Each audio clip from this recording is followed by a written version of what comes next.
I'm Alex Bovey. I'm head of research at the Courtauld Institute. And like most of us, a graduate of the Courtauld. I completed my final degree there in 2000, and I returned a few years ago as head of research. And in this capacity, I've had the opportunity to meet the most wonderful generations, really, of students, past and present. And tonight, it's my huge privilege to interview Valeria Bembry, who did a postgraduate diploma in art history at the Courtauld in 2008, and who has had one of the most unusual career journeys, I think, that we'll be hearing about this evening. So welcome, Valeria, and thank you for joining us. Pleasure. So I'm going to start by asking you a little bit about what you did before you came to the Courtauld. What brought you to the Institute? Well, first I completed a degree in international relations. I had my eyes on the prize of being a foreign correspondent, with Christiana Mempour being my idol. She still is. And after completing my IR degree, I joined Peace Corps. And it was during that experience when I encountered one of my fellow volunteers. I was an education volunteer, so I was a teacher. However, one of my colleagues, who was a textile marketing graduate, had this amazing experience working with local women. I did Peace Corps in Madagascar. So she was working with Malagasy women, and they had a tradition of scarf or textile making themselves using Malagasy silk. And with her encouragement, she co-founded a women's cooperative.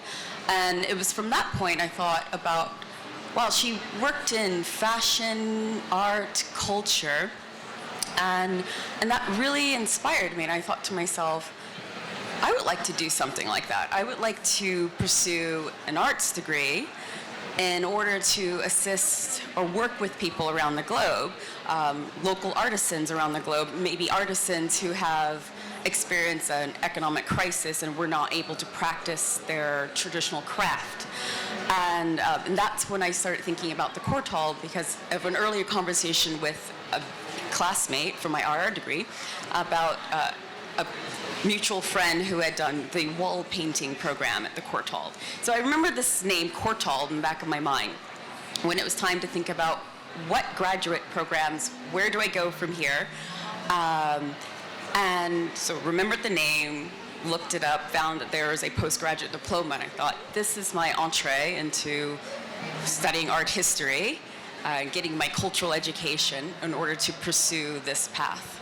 So the postgraduate diploma always seems to me like the most concentrated, intense educational program that we offer in what I think we can all agree is a very intense educational setting. 3 years in 1 year? Right, 3 years in 1 year, and with a very kind of usually quite high octane group of students doing it. So coming from Madagascar to the Courtauld, how did you find it? Did you enjoy it?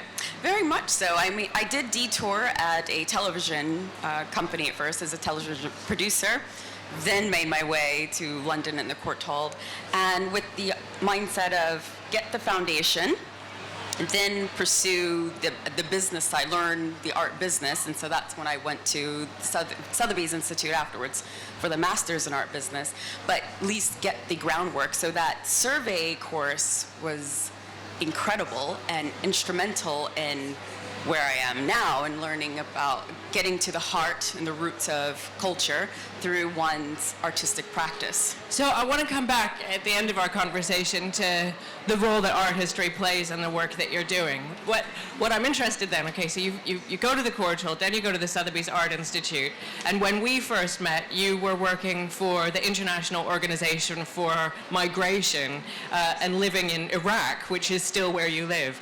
Can you tell us about the extraordinary career path that led you from the Courtauld and Sotheby's to Erbil? Absolutely. Like all good ideas, this idea was born in a pub in East London when I made the acquaintance of a Kurdish-British artist who was a refugee in the UK. So he arrived this is Adalek Garmiani, the founder of Art Roll. He arrived in the UK in 1999, and in 2004 he founded Art Roll, and I met him at gallery private view. And it was during conversations with Adelet and at a presentation at the Whitechapel Gallery called Middle Ground, when he and a few other art practitioners discussed their work in the Middle East. So Adelet's work at the time were bringing Middle Eastern artists, mainly Iraqi Arab and Iraqi Kurdish artists, to the UK to exhibit, and sending UK artists to mainly, well, the Kurdistan region of Iraq. And on a side note, the Kurdistan region is an autonomous region inside Iraq, founded or established in 1991 when, through the Gulf War, the no-fly zone was established. So that's why it's called the Other Iraq. So Adelet came from the Other Iraq and had moved his operations to Erbil. And it was during that exchange, mostly at the pub as well, discussing the ideas of his work and what its plans were for the future. And at that point, I was on my umpteenth internship, and I thought to myself, he's doing amazing things out there. I can go there somehow. So teaching English from Peace Corps, I remembered that. Googled teaching English in Kurdistan, found an international school, and we hatched this plan. I would teach English by day to pay bills, and nights, weekends, vacations, all the free time, commit to art role and working on a conference series on women, a conference series called Women in Action. So it's looking at the changing role of women in Iraq through the lens of artistic practice. So we had sculptors, we had photographers, we had theater directors and playwrights presenting their work. And this is international and Iraqi Arab and Iraqi Kurdish practitioners. And this was a 3-year conference series. And that's really how it began. It went from pub to Erbil, and that project, and then through that experience, I met the founder of Caspian Arts Foundation, who that organization works towards arts education in the Middle East. And so from there was a artist workshop, and it was supposed to be an artist workshop series. And this, by now, this was 2013, just 1 year before ISIS. And as we were planning to have a long series of having an artist exchange, having Iraqi artists abroad come to the Kurdistan region and hold workshops for all students in the region who wish to learn alongside practicing artists. And then, unfortunately, by 2014, with the ISIS invasion, that had changed the dynamic of fundraising for art projects, promoting art projects. I found myself running charity auctions for an art auction, but in this case, it wasn't so much art for art's sake, it was raising money for blankets for Syrians. And that was the point when I started to revisit my humanitarian roots and decided, let me go back through the humanitarian agencies, because at this point, I did learn of various cultural projects that were taking place within humanitarian programming. So for example, for psychosocial support, there's a painting workshop. And this was a means to alleviate much of the strain that comes with displacement or the situation at hand. And so that also piqued my interest in terms of how can we bring or mainstream art and cultural practice in humanitarian action. And so within an organization like the IOM, how important are the arts as part of their programs? I mean, they're really at the sharp end in most of the territories that they're working in, especially at the Middle East now. Is there space in their work and in their program for working with artists? And I suppose another kind of dimension of it is how do artists progress their creative practice in that kind of situation, where displacement and even just materials, presumably, are very hard to come by? I mean, does IOM have a place in enabling artists to make work and giving them a kind of a stage on which to share it? I believe IOM and all humanitarian agencies have the space. It is a small space to begin with. For example, let's think about the concept of education in emergencies. Years ago, that was seen as a lower priority because it was more important to feed a child and make sure a child has shelter. And so those are the first things that emergency planners had in mind. And then later on, maybe they thought about, there's a group of children who haven't been in school for 2 to 5 years. And no one really thought about that at first. Now, emergency education is at the forefront. It's planned alongside food security and shelter.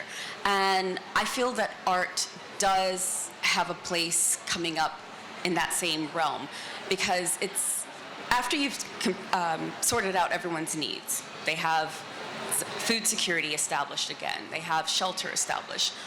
What do you think refugees or internally displaced people are doing while they wait for the civil war to finish in their country, to wait for their areas of origin to be secure?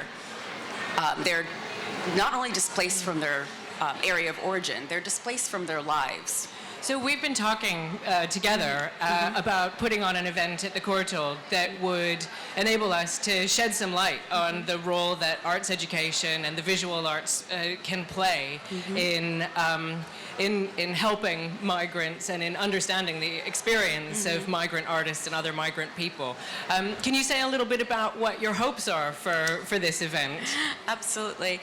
I hope to develop an art and migration symposium to start, and that is the opportunity to bring artists, art practitioners, humanitarian actors, art historians together in one room, and in addition, most importantly, funders and donors, to be able to discuss together what people are doing at various humanitarian sites around the world. Having an art program in a development program is not a new concept. There are artist workshops, photography workshops, painting workshops happening all over the globe as a means of either part of the social cohesion program or a psychosocial support program. But I don't know how many people are speaking to each other about it, and what the level of funding importance is placed upon it.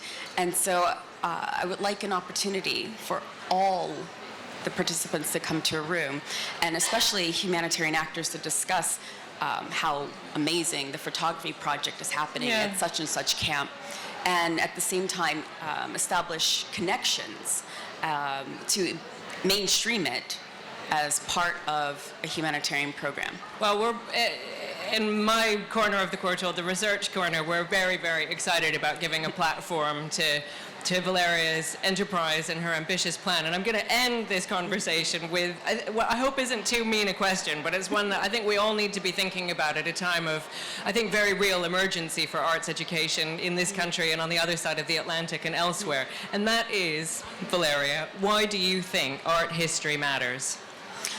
Art history matters because that cultural history connects a community to their roots, to their land.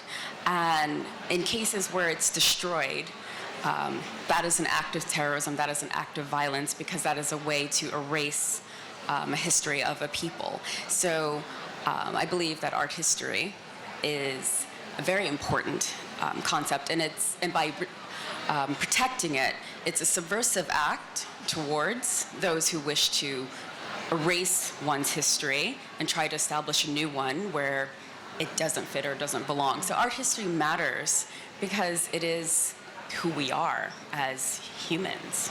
Well, that is a brilliant ending. Thank you very much. Art history is a site of resistance, everybody. Thank you.